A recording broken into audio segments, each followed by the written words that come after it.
Well, we've just had the painter in this afternoon, just done a quick jobby on it, and as you can see, this is looking pretty damn good. This is looking pretty damn good. It is looking beautiful. It's pretty dark in here. It's pretty cloudy out, so but you get the gist. She's looking good, mate. Okay, we've got a new subframe here to go into the car. Apparently this has got the mounts on it. There and there for the V8 engine. The owner supplied it, so fingers crossed it'll just go straight in.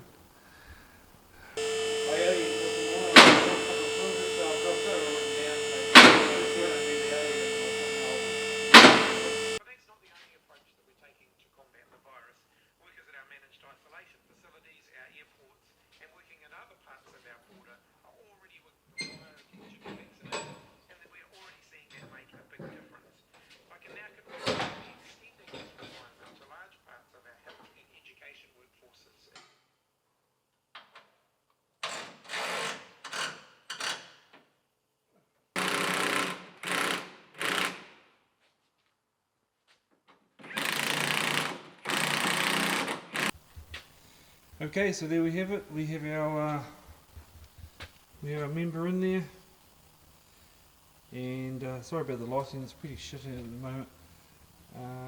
Everything's looking pretty good, nice in here now, ready for this motor. But the steering box is a bit yuck. I might give it a bit of a scrub up. Should have done it first, but you know, that's how it goes. But everything else is looking nice. She's all bolted in, wasn't too bad. So now we're ready to unbox the engine and see what it looks like.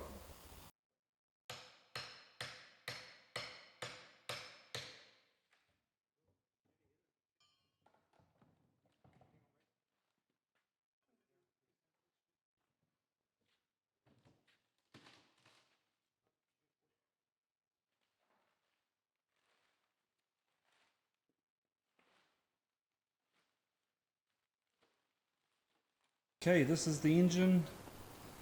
We've taken it out of the crate. It's looking pretty good. It's a nice looking motor. Everything's nice. There's bits on it. We've taken the cap off it so we can put it in the engine bay without getting everything broken. And first thing we come up against is these engine mounts. Now these engine mounts are from an Australian company, Muscle Garage, and they don't fit. For a start, they come with a selection of cap screws that are too small, too short. They're too short to fit, so we had to go and get some longer ones. Here in New Zealand we need at least 2 threads sticking out to pass certification. So these are never going to be alright. They only screwed in about two turns into the captive nuts. So that was useless. And then the mounts themselves didn't actually fit either. We may or may not be able to see that. I'll see if I can.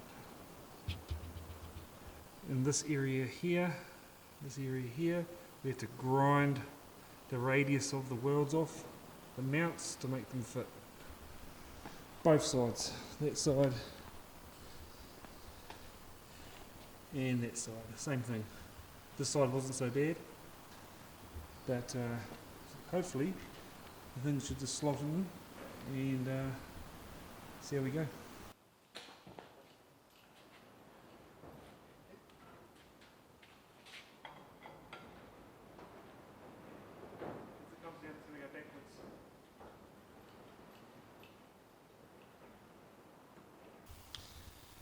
Well, the engine's sitting in there.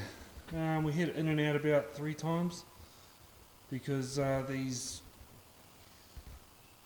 mounts that we had didn't really work out that well. Not sure. I'm pretty sure I've got them all set up right. They can only, I've tried swapping them from side to side. Didn't make any difference. Or they can only go in one way. But we put the engine in, and initially the engine was on an angle, slightly. That's an exaggeration, slightly. So we had to shim one engine mount. I don't know if you'll be able to see this or not. But we had to put about 3 mils of washers in this side to shim it, the engine mount backwards, so that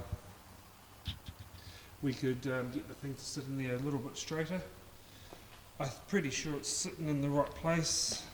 Once the gearbox turns up, we'll be able to check for sure in terms of the gearbox cross member to make sure everything's in the right place, but I'm pretty sure we're going to get it. It's a bit odd, the whole thing's a bit odd really, because for a start the engine is sitting in there off to one side slightly. The crankshaft is over to this side here slightly from centre line, which gives us lots of room down here for the exhaust. This side here, very tight, very tight. And I've worked out a booster won't, brake booster won't fit directly to the firewall.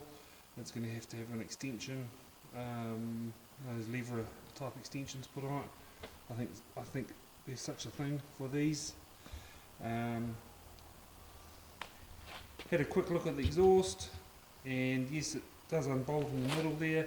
It looks like it's a hugger type primaries, and they will fit, but then I've just realised this morning that there's still an oil filter to go down there, and I don't even know. I'm hoping it'll just fit on underneath that steering box. It'll be very tight. We shall see. So there it is. The engine is in. It looks pretty good. A little bit disappointed with those mounts, unless of course I am doing something completely wrong. But they did not really fit the way I expected them to. I think in factory mounts would have been better than these fancy ones that don't really seem to work. But I'm prepared to take that all back. If I've done something wrong, we shall find out. So I think the next step is to wait for a gearbox and make sure everything's going to line up. Have a good look on it underneath it for the clearances with the exhaust and the booster and the oil filter on this side especially. And I'm still a little bit worried, well not worried, find it a bit strange that the engine is slotted over this side slightly. Possibly it was because the car's based on an American style car and they wanted to have heaps of clearance down this side here for steering box and what have you. But in doing so on an Australian car, which I understand shares a lot of the same chassis parts and that, have made it extra tight down this side. So we'll find out. Right, I think I'll wrap this one up and give you another report sometime later. See you later.